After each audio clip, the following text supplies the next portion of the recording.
But when you're a woman that has authority over herself, autonomy over herself, and has the boldness and the courage to step firmly in her own divinity, you can really be a threat to this society, really dangerous.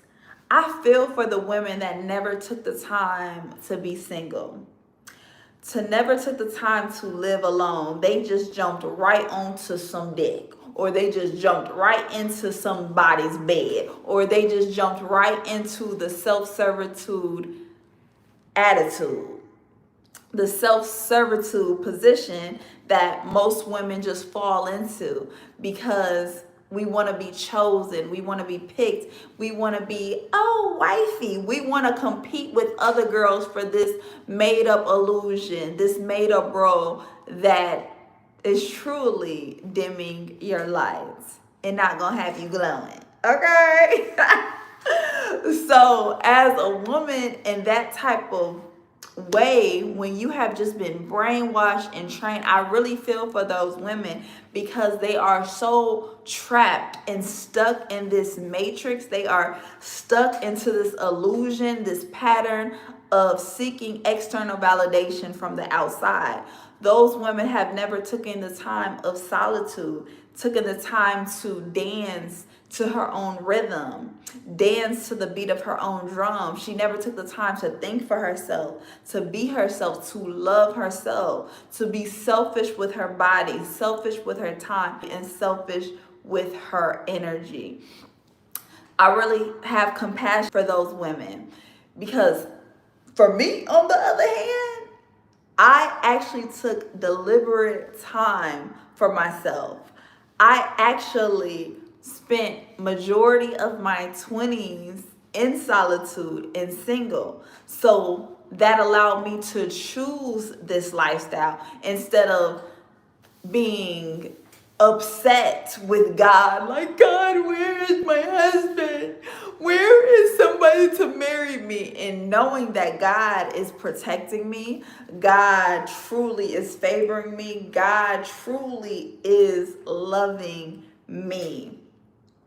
So I'm not here blaming God because I didn't find Mr. Right, because I am Mrs. Right for my damn self.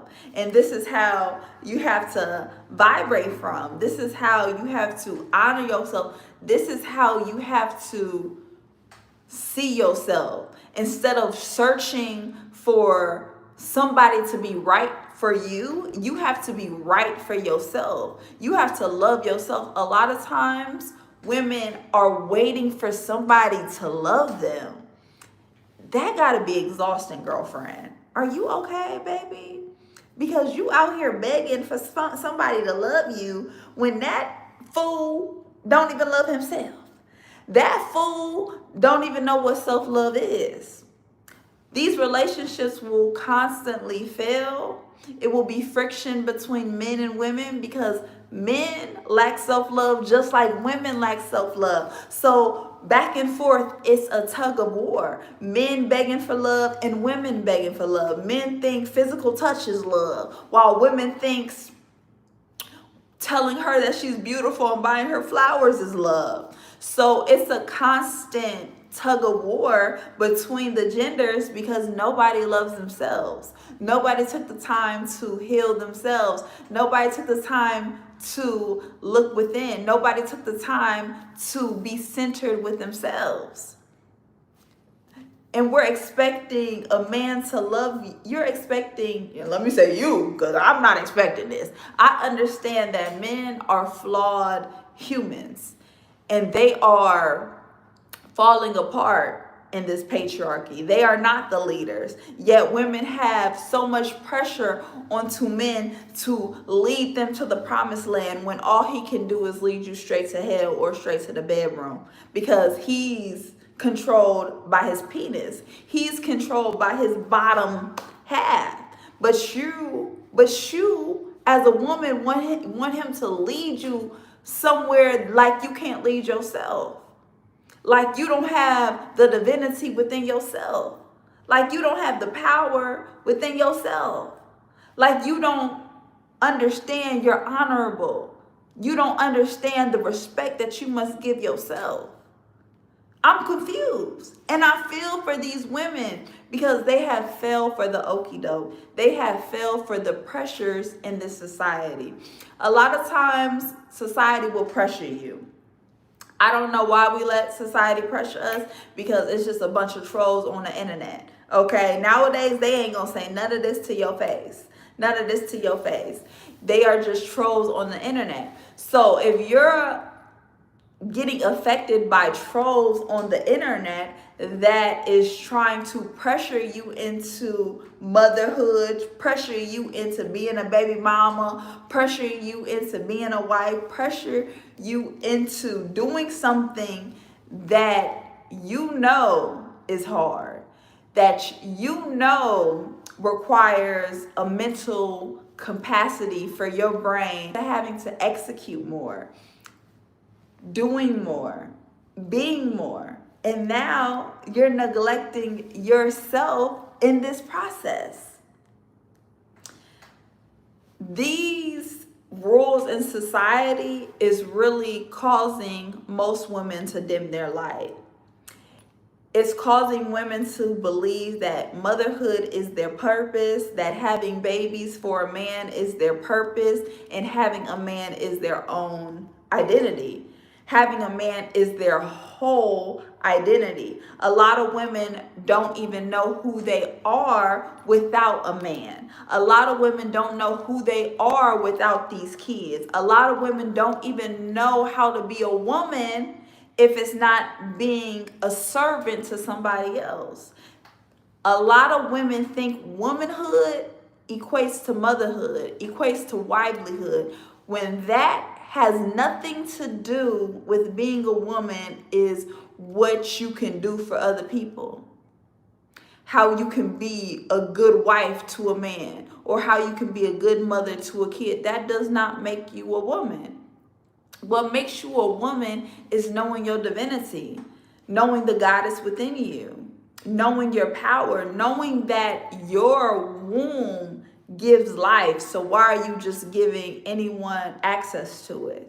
Why are you opening wide just because somebody just gave you some attention, which is the bare minimum? You getting all excited because a brother said hi to you. What's your name? Oh my goodness, I'm Sally. I'm open. Are you okay? Babe, are you okay?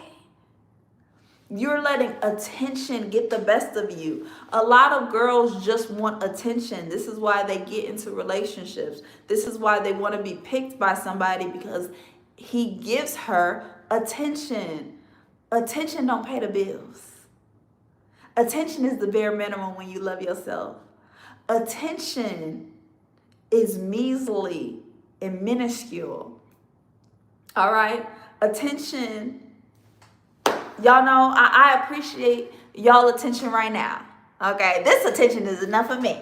But I don't need to be up in a man's face and be like, give me some attention. Like, Daddy, am I your baby? Do you love me? Am I your girlfriend? Am I your wife? Do you love me? Because women are competing for this position in this man's life by putting him on this pedestal. You're putting a flawed man on a pedestal when this man hasn't even developed himself. This man don't even know how to be a man. This man is flawed, is hurting, and he still has this boy inside of him. This little boy inside of him, and he's trying to figure it out. And then you got women out here trying to pressure him. You're pressuring this man, and he ain't even a man. Expecting him to do things for you, to make you happy, when that is an inside job. That is a job, a duty that you have to do for yourself. And when you have grace for yourself, you have grace for other people. You will stop expecting so much out of flawed humans that are still trying to figure this thing out. Society will try to pressure you into these servitude roles, because who else gonna clean the house? Who else gonna cook? Who else gonna watch these kids? Who else gonna have these kids? Because we gotta have these kids in capitalism. We gotta have these kids in capitalism to keep the ship moving, to keep the boat roaring, to keep the boat going, to keep the plane flying, to keep the car driving. So if you as a woman decide to not have kids, you are stopping capitalism. You are unlocking another layer in this matrix, because this matrix thrives off of your self-doubt. This matrix thrives off of your insecurities. This matrix thrives off of you being desperate for companionship. They thrive off of that. And they know that you have no self-control, and you are driven by your flesh. You are driven off of sex. You need sex. And they know that sex makes babies. And when you keep producing these babies, we gonna have workers at Amazon. Okay? Because we need our package delivered by 9 p.m. tonight.